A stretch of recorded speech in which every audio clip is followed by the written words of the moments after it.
தமிழக வாக்காளர்களுக்கு சிறப்பு அறிவிப்பு.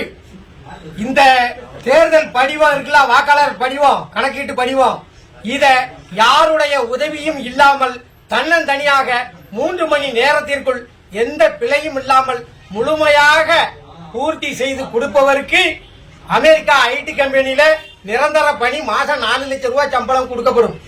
அப்படி போக விருப்பம் இல்லைன்னா இந்திய தேர்தல் துறையில் உங்களுக்கு உயர்ந்த பதவி வழங்கப்படும்.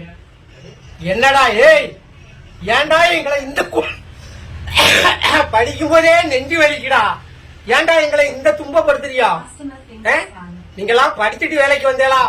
மாடு மேய்க்கிறவனுக்கு கூட நல்ல மனிதாபிமானம் உள்ள அறிவு வேலை செய்யுமே, படிச்ச உங்களுக்கு அறிவே இல்லையா? இதை எந்த பய பூர்த்தி செய்வான்? போன தேர்தலில் ஓட்டு போட்டதே யாபம் இல்ல. காலையில ஓட்டு போடும்போது கேட்பான், எந்த பள்ளிக்கூடத்துல போய் ஓட்டு போடணும் முடியுது. இந்த லட்சணத்துல மக்களை வச்சுக்கிட்டு என்னமோ அமெரிக்கா விஞ்ஞானி மாதிரி நாங்க இருக்கிற மாதிரியும் நீங்க இது எந்த பயிலுக்கு புரியுது? வாக்காளர் எண்ணு, மயில அடையாள எண்ணு. உங்ககிட்டலாம் ஓட்டு போடுறத விட பேசாம இருக்கலாம். நீ இல்லன்னா ஒரே அடியா அறிவிச்சிரு, தேர்தலே கிடையாது, மக்கள் ஓட்டு போட வராண்டாம்னு ஓப்பனா சொல்லிட வேண்டியதானே. நீங்களே இருந்துட்டு போங்கப்பா, அதிபர் ஆட்சி முறையை கொண்டு வாங்க. எதுக்கு ஓட்டுக்கு 2000 கொடுத்து கஷ்டப்படணும்? என்ன சாதாரண எனக்கு படிக்க தெரியாது, நான் எவங்கிட்ட போய் பூர்த்தி செய்ய? படிச்சவனுக்கே இந்த பாரத்தை பூர்த்தி செய்ய தெரியாது. என்ன கேவலப்படுத்துதிய நீங்க? ஒரு எளிய பாமரனுக்கு புரியாண்டமா?